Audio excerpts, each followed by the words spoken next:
তৃণমূল ভবিষ্যতে মারা যাবে রাজনৈতিকভাবে এসআইআর এর কারণে, এটা তৃণমূল বুঝতে পেরেছে, সেই জন্য এই ধরনের বিবৃতি দিচ্ছে। যেখানেই এখন যা মৃত্যু হবে সব এসআইআর এর আতঙ্কে হবে। যেরকম পশ্চিমবঙ্গে ডেঙ্গুতে কেউ মারা গেলে ডাক্তাররা লিখতে পারেন না যে ডেঙ্গির কারণে মৃত্যু, এবার হয়তো সার্কুলার পাঠিয়ে, সেটা তো কোনো সার্কুলার ছিল না, কাগজে কলমে ব্ল্যাক অ্যান্ড হোয়াইটে তার সেটা বলা হয়নি, কিন্তু আপনারা প্রত্যেকেই এটা জানেন ডেঙ্গিটা লেখা যায় না।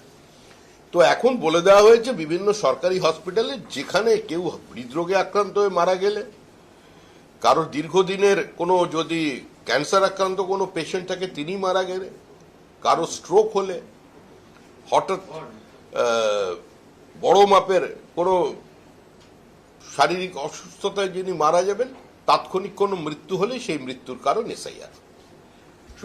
সারা দেশে কোনো লোক মারা যাচ্ছেন না, যত মারা যাচ্ছে পশ্চিমবঙ্গে, কারণ এখানে রোহিঙ্গা বেশি, বাংলাদেশি অনুপ্রবেশকারী বেশি, ভুয়ো ভোটার বেশি, হ্যাঁ, এক জায়গায় খালি জমিতে ভোটার বেশি, এইসব কারণে ভয়ে এগুলো চলছে, তৃণমূলের ভয়।